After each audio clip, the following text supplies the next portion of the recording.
Hello everyone, welcome to knowledge Nidhi plus. Knowledge Nidhi plus में आप सभी का स्वागत है। आई होप आप सभी बहुत अच्छे होंगे और अपनी सीटेट की प्रिपरेशन जम के कर रहे होंगे। चलिए आज हम बात करेंगे सीटेट पेपर 1 की, जो कि आपका कक्षा 1 से 5 तक के लिए होता है।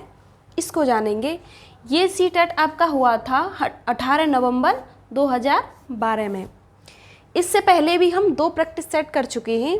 आपका 29 जनवरी 2012 को हुआ था जो सीटेट, उसमें कैसी हिंदी पूछी गई थी, और जो 2011 में हुआ था उसकी हिंदी भी हमने लगा ली। तो हम आज 18 नवंबर 2012 में जो सीटेट में आपकी हिंदी पूछी गई थी, इस हिंदी में कैसे प्रश्न पूछे गए थे, यानी प्रीवियस ईयर क्वेश्चन लगाएंगे हम हिंदी के। ठीक, तो जानेंगे हम। भाग 4 में आपकी भाषा फर्स्ट दी गई है। जो भाषा फर्स्ट में जो हिंदी पूछी गई थी, इस पर चर्चा करेंगे हम, क्योंकि जब हम भाषा अपनी लैंग्वेज चुनते हैं पेपर में, तो जो फर्स्ट लैंग्वेज है उसमें ज़्यादातर हम हिंदी रखते हैं। तो हम इसी पर बात करेंगे। आपकी जो भाषा फर्स्ट है, ये हिंदी कैसी पूछी गई थी, इसको हम जानेंगे। जैसे यहाँ निर्देश दिए हैं, प्रश्न संख्या 91 से 96 तक कविता को पढ़कर निम्नलिखित प्रश्नों में सबसे उचित विकल्प चुनिए। तो कविता की कुछ लाइनें दी गई हैं, इनको पढ़ेंगे और इसी में से हम अपने प्रश्नों के उत्तर छांटेंगे। चलिए पढ़ते हैं कविता। सुनता हूँ मैंने भी काले बादल में हंसती चांदी की रेखा। सुनता हूँ मैंने भी देखा काले बादल में हंसती चांदी की रेखा। काले बादल जाति द्वेष के, काले बादल विश्व कलेश के, काले बादल उठते पथ पर नव स्वतंत्रता के प्रवेश के। सुनता आया हूँ है देखा काले बादल में हंसती चांदी की रेखा। तो ये जो पंक्तियाँ हैं कविता की, ये दी हैं सुमित्रानंदन पंत जी ने। जो पंत जी हैं, इनको प्रकृति का सुकुमार कवि कहा जाता है। ये प्रश्न पूछा जाता है, प्रकृति का सुकुमार कवि किसे कहते हैं, तो आप बताएंगे सुमित्रानंदन पंत जी को सुकुमार, प्रकृति का सुकुमार कवि कहते हैं। इनकी जो रचनाएं हैं वो प्रकृति से संबंधित मिलेंगी ज़्यादातर। ठीक, तो चलिए प्रश्नों के उत्तर लगाएंगे अब। प्रश्न नंबर 91, ये क्या कहता है? काले बादल में रहती चांदी की रेखा। पंक्ति का भाव है, क्या भाव है? बादलों के टकराने से बिजली चमकती है, अंधेरे के बाद प्रकाश आता है, काले बादलों में चांदी की रेखा रहती है, या फिर विपत्तियों के बीच आशा की किरण दिखाई देती है। तो इसमें जो काले बादल में रहती चांदी की रेखा, चांदी की रेखा किसको कहा जा रहा है? चांदी की रेखा का भाव क्या है? तो इसका भाव होगा विपत्तियों के बीच में आशा की किरण दिखाई देती है। इसका यही जो ऑप्शन है सही हो जाएगा। अगला है 92, काले बादल प्रतीक हैं, किसके प्रतीक हैं? मानसून द्वारा आने वाली खुशहाली, तूफान, गर्मी से मुक्ति, या फिर जातिगत वैमनस्य। तो जो काले बादल हैं, ये इनको किसकी उपमा दी गई है?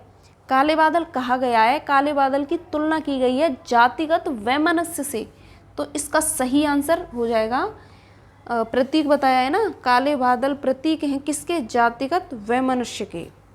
अगला है, काले बादल में रहती चांदी की रेखा में कौन सा अलंकार है?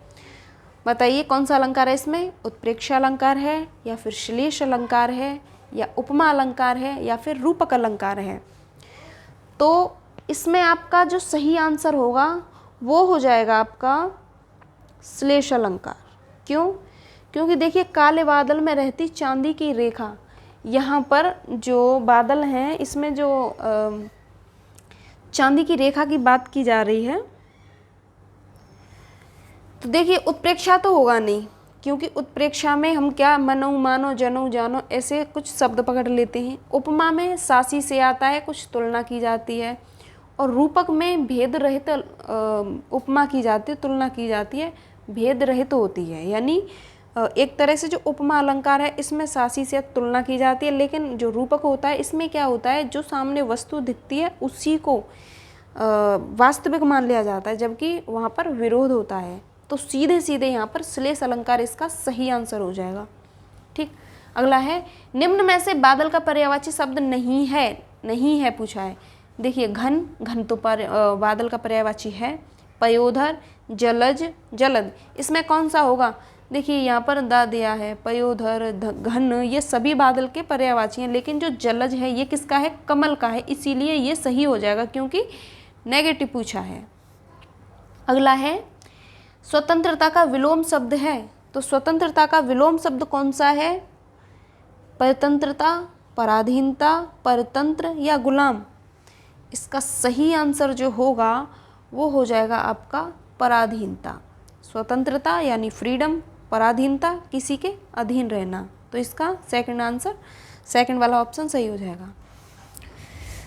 कवि क्या सुनने और देखने की बात कहता है? आशा की किरण को, निराशा को, बादलों को या फिर बिजली को? तो जो कवि हैं वो कहते हैं आशा की किरण को। बादलों में, काले बादलों में भी आशा की किरण नजर आ रही है उन्हें। कह सकते हैं कितनी भी विपत्तियां आ जाएं, वहाँ पर अगर व्यक्ति को थोड़ी सी तसल्ली या धैर्य देती है तो सिर्फ एक आशा की किरण धैर्य देती है।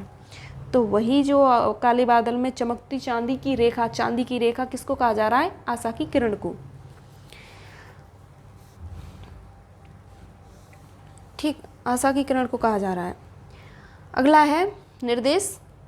प्रश्न संख्या 97 से 105 तक जो गद्यांश दिया है, अब एक गद्यांश है, इसे पढ़कर निम्नलिखित प्रश्नों में सबसे उचित विकल्प चुनिए। अब हम गद्यांश पढ़ेंगे। तो देखिए, मुझे मालूम नहीं था कि भारत में तिलोनिया नाम की भी कोई जगह है जहां हमारे देश के समसामयिक इतिहास का एक विस्मयकारी पन्ना लिखा जा रहा है। उस वक्त तक तिलोनिया के बारे में मुझे इतनी ही जानकारी थी कि वहाँ पर एक स्वावलंबी विकास केंद्र चल रहा है जिसे स्थानीय ग्रामवासी स्त्री पुरुष मिलजुल कर चला रहे हैं। मुझे वहाँ जाने का अवसर मिला। बस्ती क्या थी? कुछ पुराने और कुछ नए छोटे छोटे घरों का झुरमुट थी। वहाँ एक सज्जन ने बताया कि एक सुशिक्षित तथा उसके 2 साथियों टाइपिस्ट तथा फोटोग्राफर ने मिलकर वर्ष 1972 में एक संस्थान की स्थापना की। संस्थान का नाम था सामाजिक कार्य तथा शोध संस्थान SWRC। मेरे मन में संशय उठने लगे थे।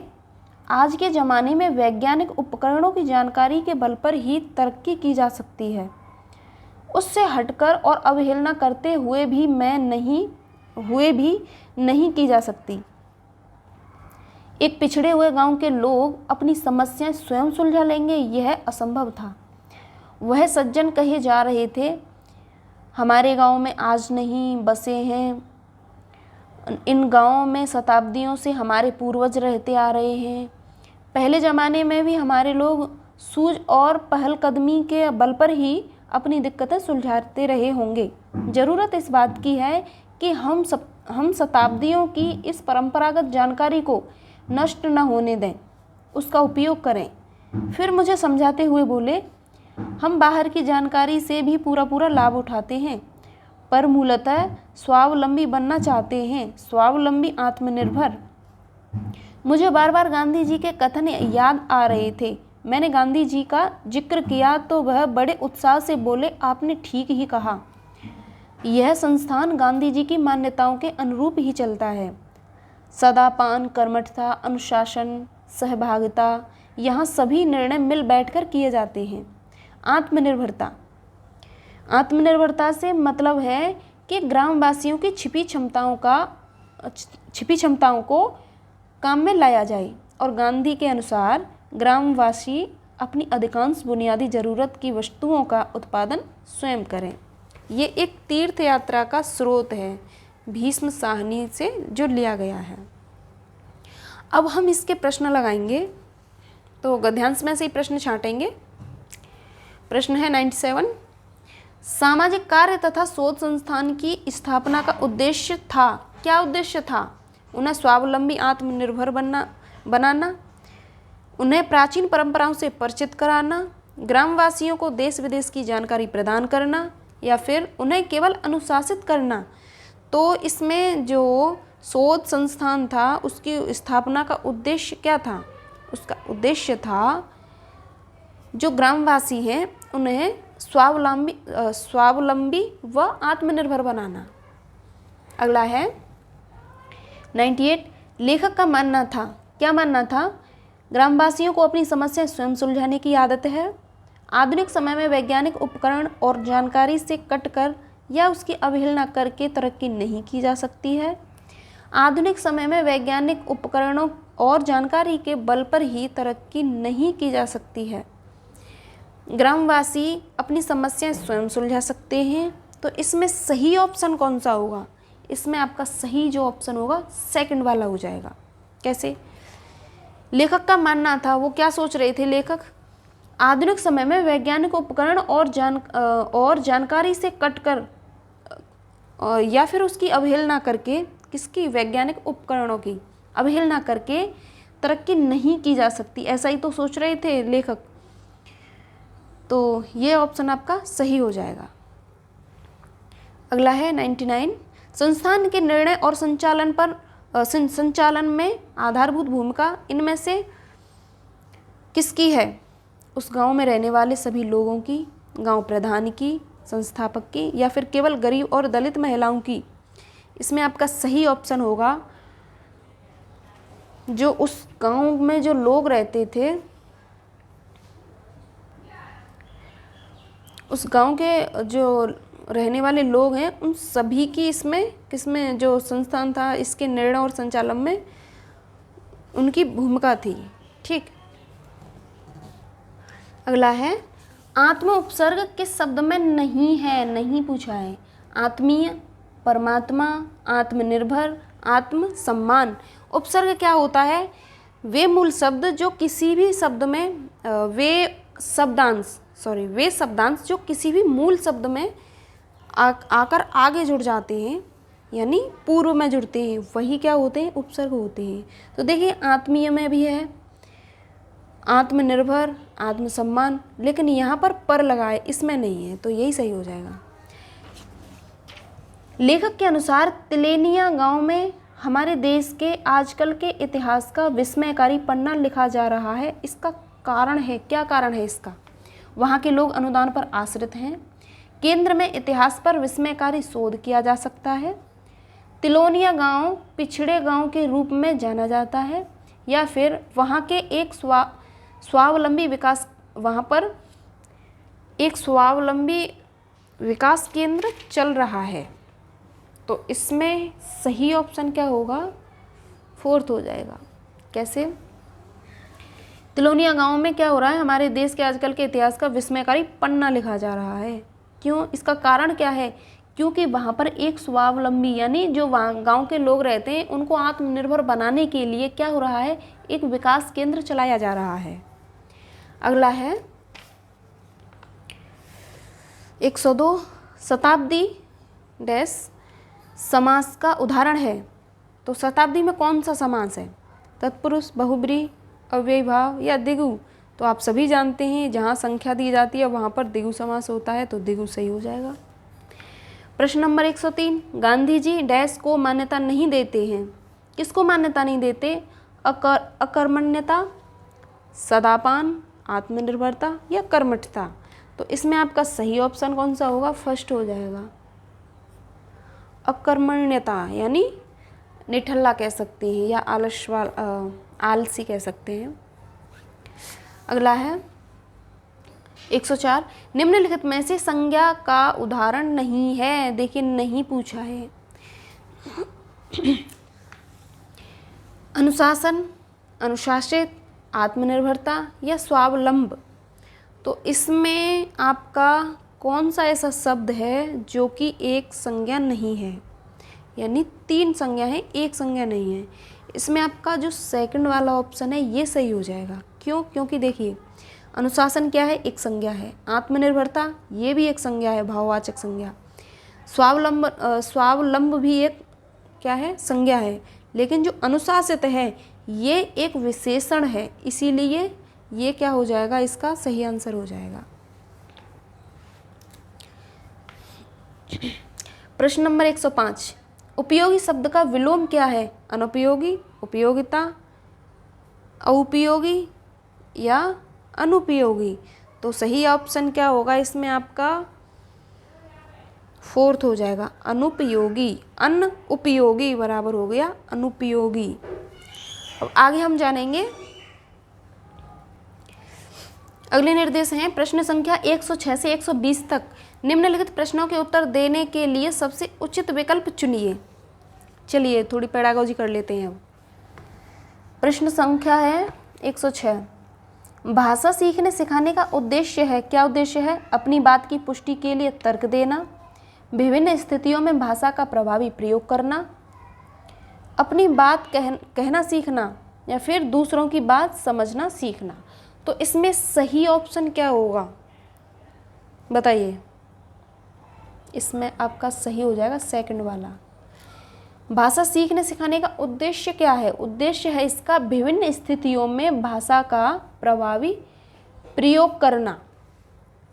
ठीक। प्रश्न नंबर 107, एक भाषा शिक्षक के लिए सर्वाधिक महत्वपूर्ण है, क्या महत्वपूर्ण है? बच्चों को भाषा प्रयोग के अवसर उपलब्ध कराना, भाषा की त्रुटियों के प्रति कठोर रवैया अपनाना, कठोर आ गया ये नेगेटिव है, भाषा की पाठ्यपुस्तक या भाषा का आकलन, आकलन आ गया भाषा का। तो देखिए इसमें पूछा गया है सर्वाधिक महत्वपूर्ण। सर्वाधिक महत्वपूर्ण क्या है? जहाँ कहीं पर अवसर की बात हो, हमने कीवर्ड जाने, कीवर्ड्स पढ़े थे, तो यहीं से हम कुछ अपनी पेडागोजी को ठीक कर सकते हैं। तो जो अवसर की बात हो रही है ये आपका सही हो जाएगा। बच्चों को भाषा प्रयोग के अधिक से अधिक अवसर दिए जाने चाहिए, तभी बच्चे के लिए क्या होगा, बच्चे और शिक्षक के लिए, दोनों के लिए अच्छा होगा। बच्चे का विकास हो जाएगा और शिक्षक बच्चों को अच्छे से सिखा पाएंगे अवसर देकर। अगला है भाषा का प्रयोग। भाषा का प्रयोग किस संदर्भ में किया जाता है? जीवन के विभिन्न संदर्भों में होता है, केवल परीक्षा में होता है। देखिए केवल आ गया और परीक्षा, ये तो नेगेटिव वर्ड हैं। ठीक, केवल पाठ्यपुस्तक ये भी नेगेटिव होंगे प्राइमरी स्तर पर। और केवल देखिए पढ़ो ही मत आगे। देखिए यहाँ पर भाषा का प्रयोग क्या होगा? जीवन के विभिन्न संदर्भों में होता है, ये सही हो जाएगा। अगला प्रश्न है 109, भाषा स्वयं में क्या है? एक जटिल चुनौती है, एक विषम मात्र है, एक विषय मात्र है, संप्रेषण का एकमात्र साधन है, या फिर एक नियमबद्ध व्यवस्था है। तो आप सभी जानते हैं भाषा क्या है? भाषा स्वयं में एक नियमबद्ध व्यवस्था है। ये बहुत पूछा जा रहा है और हर बार आता ही रहता है। भाषा क्या है? भाषा एक नियमबद्ध व्यवस्था है। ठीक। अगला है प्रश्न नंबर 110, भाषा की कक्षा में एक शिक्षक बच्चे से क्या अपेक्षा करता है? क्या अपेक्षा करता है? बच्चे अपनी मातृभाषा का बिल्कुल भी प्रयोग ना करें, ये तो गलत बात है। बच्चे सवालों के बंधे बंधाए जवाब न दें, या बच्चे सवालों के बंधे बंधाए जवाब दें। फोर्थ है संस्कृत निष्ठ भाषा में ही जवाब दें। देखिए ही यहाँ पर क्या है? बाध्यता हो रही है, बच्चे को बाध्य होने की, ही हो गया ना यहाँ पर। क्या बोलते हैं इसे? निपात जो लग रहा है आपका, तो यहाँ पर बाध्यता दी जा रही है, तो ये गलत हो जाएगा आपका। बच्चे सवालों के रटे रटाए बंधे बंधाए रट्टा मार जवाब दें, तो ये भी गलत है। बच्चों का कोई विकास नहीं, भाषाई विकास तो हो ही नहीं सकता रटे रटाए जो बच्चे जवाब देंगे। तो इसमें आपका सही आंसर हो जाएगा फोर्थ, बच्चे सवालों के बंधे बंधाए जवाब न दें। तो कैसे जवाब देंगे बच्चे? बच्चे तर्क, अपने अनुभव के अनुसार, अपने दिमाग से सोच के बच्चे अपने अनुभव व्यक्त करें। वही एक क्या है? वही एक शिक्षक के लिए अच्छा होता है। यानी शिक्षक यही अपेक्षा करता है बच्चे से कि बच्चे अपनी भाषा का प्रयोग करना अच्छे से सीख जाएं। अगला है 111, बच्चे अपने परिवेश से स्वयं भाषा अर्जित करते हैं। इसका एक निहितार्थ यह है कि क्या है? बच्चों को अत्यंत सरल भाषा का परिवेश उपलब्ध कराया जाए। या सेकंड है बच्चों को बिल्कुल भी भाषा न पढ़ाई जाए।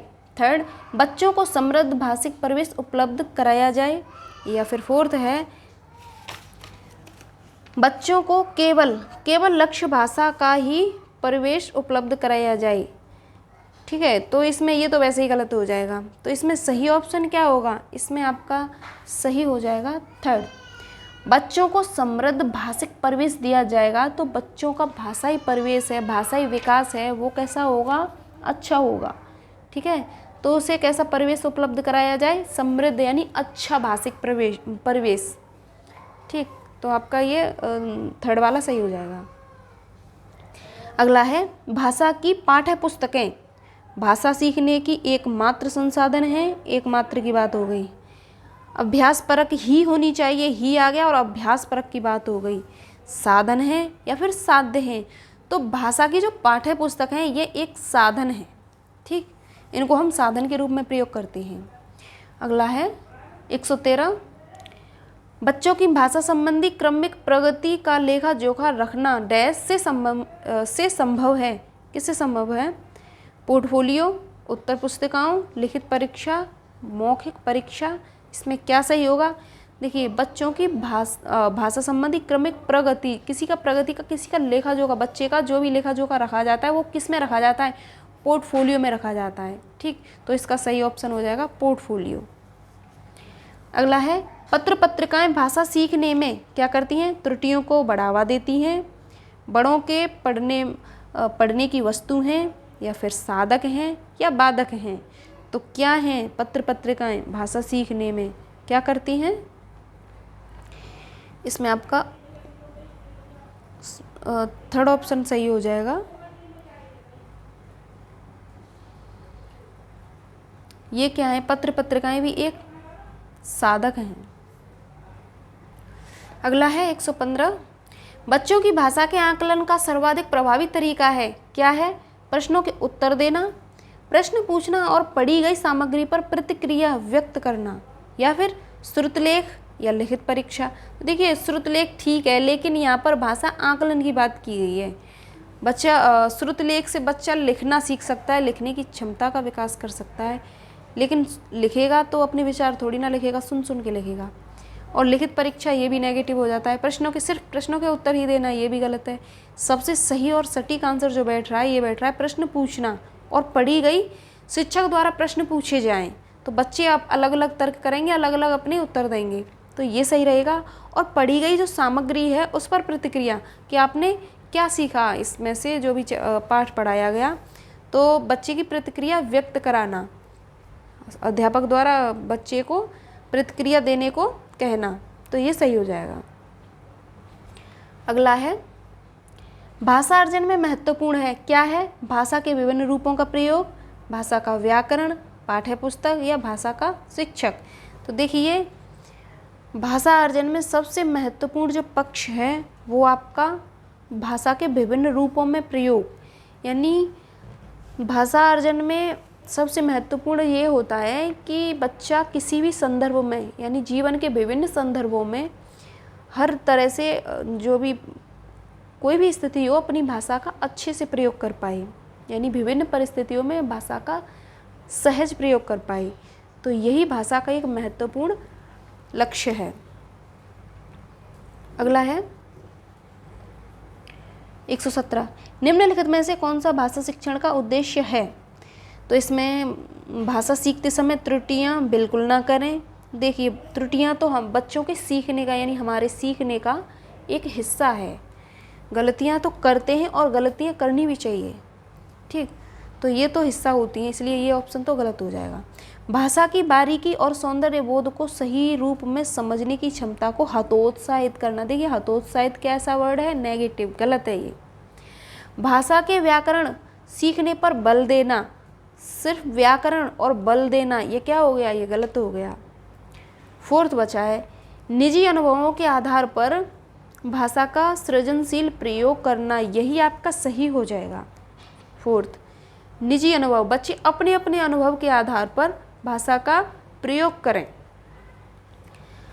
अगला है 118, प्रश्न पूछना, प्रतिक्रिया व्यक्त करना, परिचर्चा में भाग लेना, वर्णन करना, ये क्या है सब भाषा आकलन के तरीके मात्र हैं। मात्र की बात हो रही है, गलत होगा। भाषा सीखने सिखाने तथा आकलन के तरीके हैं। केवल शिक्षण पद्धति है, केवल आ गया, और केवल साहित्यिक गतिविधियां हैं। तो केवल नेगेटिव वर्ड है, मात्र भी नेगेटिव वर्ड है। देखिए तीनों ऑप्शन तो छट गए, बचा क्या, सेकंड बचा। भाषा सीखने सिखाने तथा आकलन के तरीके हैं ये सब, ठीक, तो ये आपका सही हो जाएगा सेकंड वाला। अगला है 119, बहुभाषिक एवं बहुसांस्कृतिक कक्षा में क्या होता है, बच्चों की मातृभाषा को समुचित सम्मान स्थान देते हुए मानक भाषा से भी परिचय कराना चाहिए।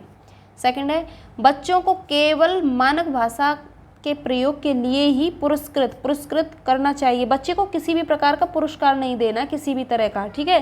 पुरस्कार की बात होती है तो ये नेगेटिव होता है, और केवल आ गया, ये केवल भी बांध देता है, ठीक, तो ये सीमित कर देता है, तो ये भी गलत है। बच्चों की मातृभाषा का ही सदैव प्रयोग किया जाना चाहिए, तो ही आ गया, देखिए ये भी गलत हो जाएगा। बच्चों की मातृभाषा का प्रयोग वर्जित होना चाहिए, बच्चे की मातृभाषा को वर्जित भी नहीं कर सकते और केवल बच्चे की मातृभाषा को ही वरीयता नहीं दे सकते।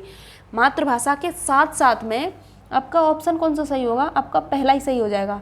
बच्चों की मातृभाषा को समुचित सम्मान देते हुए और स्थान देते हुए, किसको, मातृभाषा को स्थान देते हुए मानक भाषा से भी, यानी मातृभाषा के साथ साथ में मानक भाषा को भी बच्चे को सिखाना चाहिए, मानक भाषा का परिचय भी कराना चाहिए, तो यही आपका सही हो जाएगा। प्रश्न नंबर 120 जो कि आपके लिए लास्ट है, ठीक, ये क्या है, इसमें क्या पूछा है, भाषा के व्याकरण की समझ को क्या होता है, केवल लघुत्तर प्रश्नों के माध्यम से आंका जाना चाहिए, केवल निबंधात्मक प्रश्नों के माध्यम से आंका जाना चाहिए, निबंधात्मक लिखने की और क्या बोलते हैं, परीक्षा, अभ्यास, ये सब नेगेटिव वर्ड होती हैं, ठीक। संदर्भ परक प्रश्नों के माध्यम से आंका जाना चाहिए। अगला है केवल वस्तुनिष्ठ, देखिए केवल आ गया, निबंधात्मक आ गया, केवल आ गया, तो ये कैसे हो जाएंगे, ये सब गलत हो जाएंगे और आपका जो थर्ड बचा है ये सही हो जाएगा। भाषा के व्याकरण की समझ को संदर्भ परक प्रश्नों के माध्यम से आंका जाना चाहिए, यही आपका सही हो जाएगा। तो ये था आपका प्रैक्टिस सेट जो कि आपका पूछा गया था 2012 में। आई होप ये आपके लिए हेल्पफुल रहेगा। तो फिर चलिए मिलते हैं अगली वीडियो में, जब तक के लिए नमस्कार।